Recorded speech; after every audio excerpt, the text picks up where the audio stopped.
Let's take a look at a list of books that have survived the comic book market correction. Books that are still performing well even after the meteoric rise of the comic book boom, and most books have seen that correction. Let's take a look and see if we can find books that have not seen a correction and see if we can extrapolate any categories or types of books to target that are a good investment in any economy. So we're going to hop into the computer here, but before we do that, I want to remind you we have a monthly giveaway here on the YouTube channel. If you subscribe, comment, and like, you're entered to win a free slab each and every month. And I just added some new books over at brycecomics.com. If you use code COLLECT10, you'll get 10% off all in-stock items. And if you sign up for the newsletter while you're there, you're entered to win a free slab each and every month as well. We've got some exciting shows planned over on Whatnot. There's a link down in the description for $15 towards your first purchase if you're new to Whatnot. We have $1 starts on tons of slabs, tons of giveaways, and I'll have stuff in the buy it now for 15 bucks. So if you're new, you can stop by and guarantee yourself a free book. Lastly, follow me on Instagram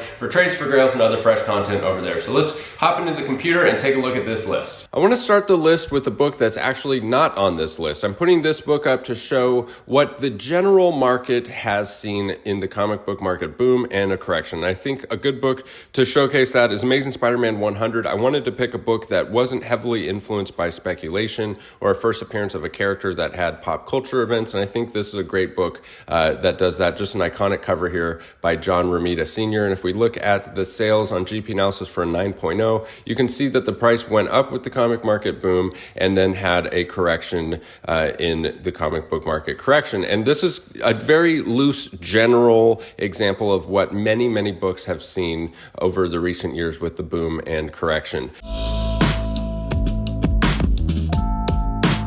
But the first book that's actually on this list for a book that has survived the correction is Batman number 227. Just an iconic cover from an iconic artist in Neil Adams, homaging Detective Comics number 31. And I think this book is a great example of several things that we see over and over again in the comic book market. Number one, covers sell comics. This book is a perfect example of that. There is no key significance to the story of this book. It is all about the cover. And sometimes that is the most important thing about a book. And certainly we see examples over and over again where just the first good cover appearance of a character outsells the actual first appearance of that character. We see examples of that over and over again in the comic book market. So don't underestimate the power of a good cover. Yes, a good cover is enough to have the book hold value. A really interesting thing. And the other interesting thing about this is that it's an homage.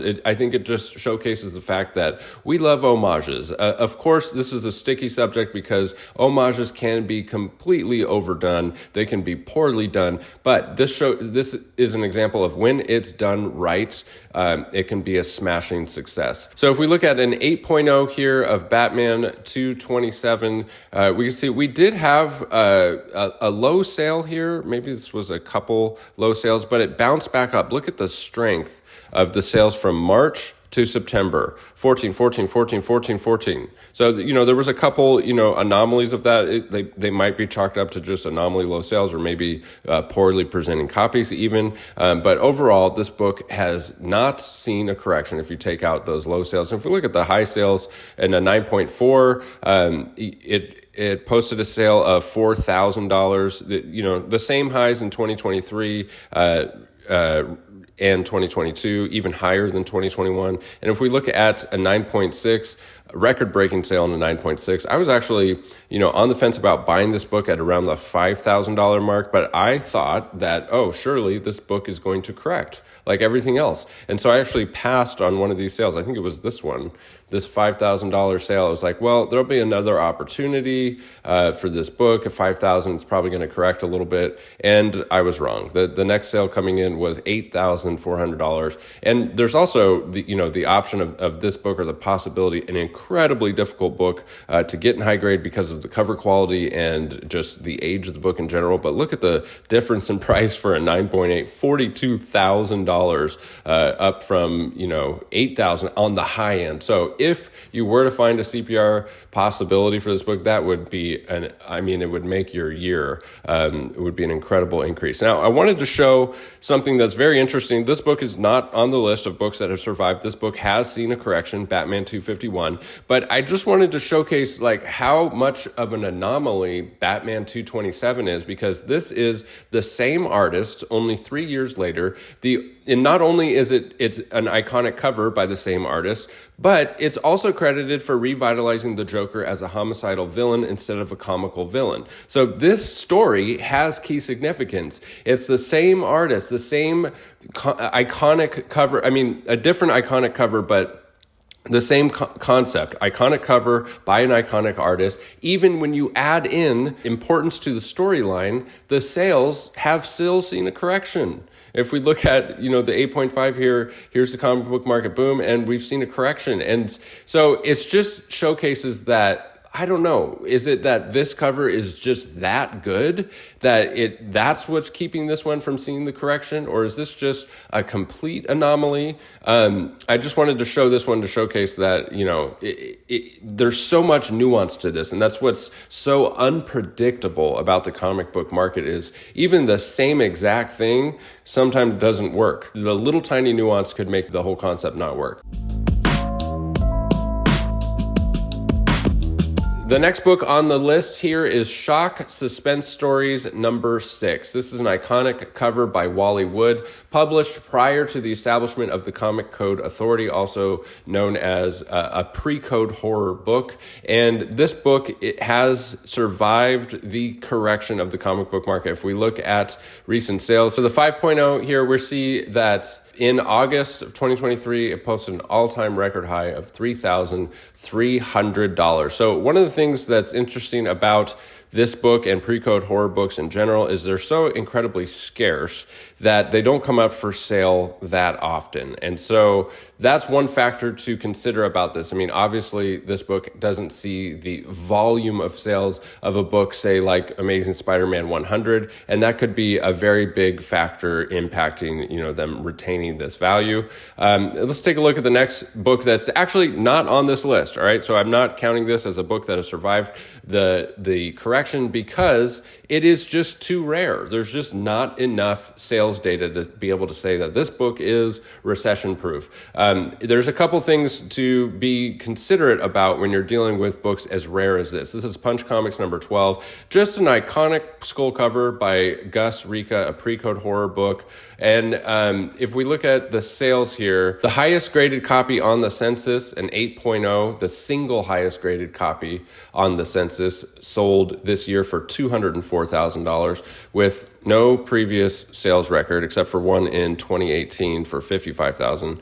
So a huge jump up from 2018, but it's the single highest graded copy. And if we come down here and look at the dates, I mean, there is one in 2023 here, but there's no, prior except for 2013, 10 years in between. Here's another one from 2023, but it was back in January. So this one has seen an increase from 2022 to 2023, but it was in January. So I didn't want to put this as like, this one is, survive. There's just not enough sales. And that's one thing to be really cognizant about books like this is since there's so few sales, it can absolutely work in your favor, or it could really bite you in the butt. Because if this one were to come, a 2.5 were to come to auction today and sell for $15,000, which I don't think that this book would do that. I think it would perform well. But if it did,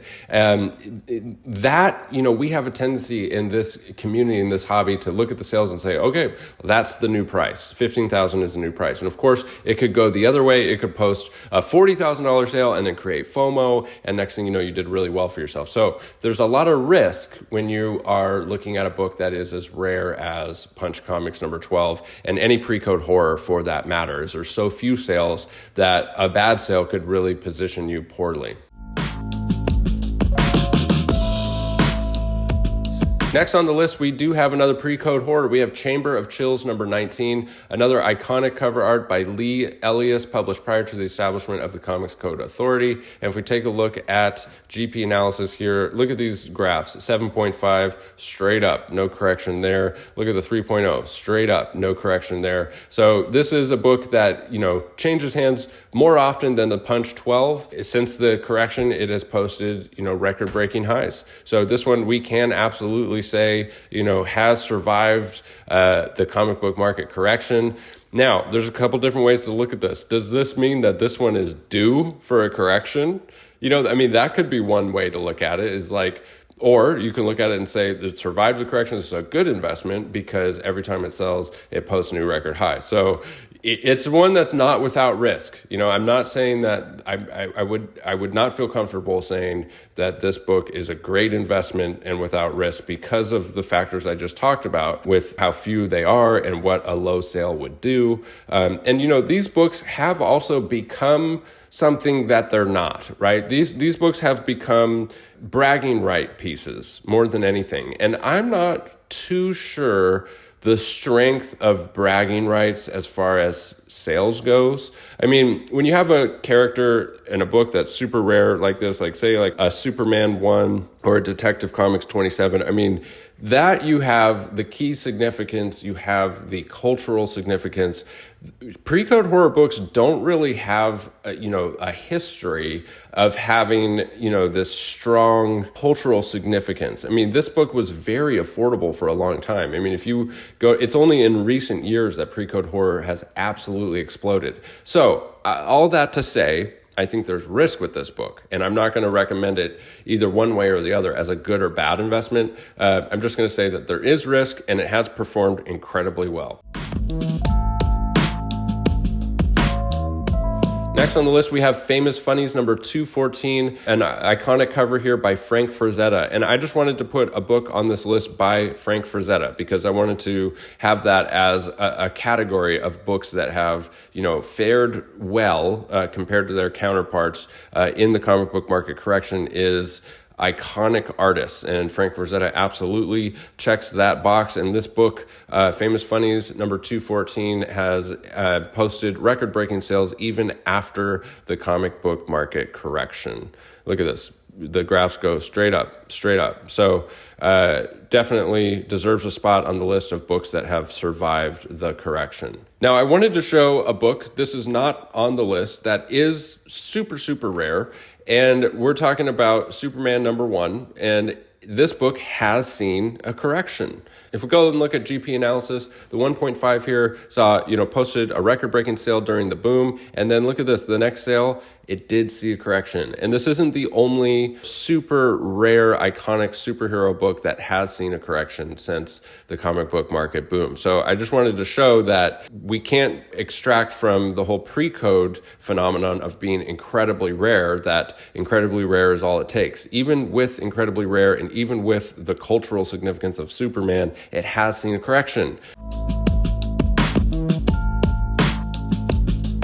Next on the list, we have Mask Comics number 1, a classic L.B. Cole cover. And this is one that definitely deserves a spot on the list as posting record-breaking sales even after the correction. But it fits in the same category as some of those pre-code horror. I mean, historically, if you go back, this book was way more affordable. Looking in a 5.0 in 2016 was like a $1,400 book. So it's seen this meteoric rise. It's not a book that's without risk, but it has performed incredibly well even after the comic book market correction. So I was hoping at the end of this video, we would be able to extrapolate some solid categories or types of books to target that are good investments in any economy. But I don't think that that's the end takeaway here. As you saw, this was heavily focused on pre-code horror, but I don't necessarily think that pre-code horror is a solid investment right now. I think there is a possibility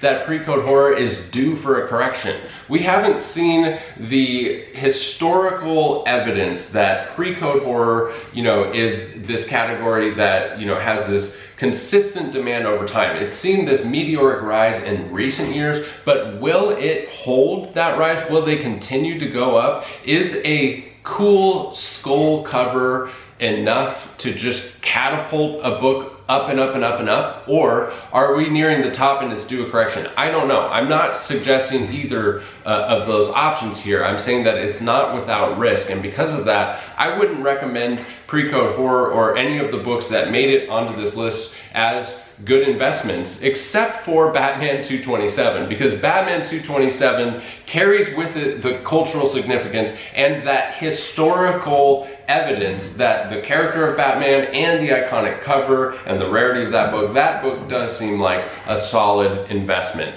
But it's almost like it's in a category of its own. I mean, even when we saw an exact comparable to it in Batman 251, the same artist, the same era, only a few years later, and add the Batman 251 has key significance, that book did not withstand the comic book correction. So there is no takeaway from Batman 227 to say there's a certain type of books to target. So that leads me to believe that maybe the end takeaway from this video and doing this research is that the best books to target is buying what you love, right? Getting back to that old adage that everybody, you know, says in the comic book market that's been around for any amount of time: buy what you love and you can't go wrong. Because if you're stuck holding it, you have a book that you actually love. I was surprised at how difficult it was to make this video, to find books to fit on this list. Leave a note down in the comments, did I miss any like superhero or mainstream books that have a lot of sales, you know, like your Secret Wars 8s, your ASM 300s, that type of thing? Any books like that that have not seen a correction, or is it just that everything has seen a correction with very few exceptions? I don't think, like right now, I couldn't make a Hot 10 comics video. Like, if you look at Hot 10 videos, a lot of them are saying like, this book is hot because the average sale is 3% higher than the last 12 months. I got news for you, that's not hot, okay? Like 10 or 20% variation in prices of sale, so a 3% over the average, and then when you factor in like selling fees and stuff like that, 3% is not even an increase. And I think that that's a good thing. It means that it's a buyer's market. It means that buying what you love, it could be a great time to do that because you know, we're on this downward swing. Hopefully we're near the bottom, and you know, if you buy up everything that you love when we're near this bottom, you'll be sitting pretty once we start going back up. So that's it for this video. I hope you enjoyed it. I hope you found it helpful. If you did, please consider leaving a like. If you comment and subscribe to the channel, you're also entered to win a free slab each and every month. Don't forget to check out brycecomics.com. Check me out on Whatnot on Instagram. Thanks as always for sticking with me to the end of the video. We'll catch you in the next one. Bye.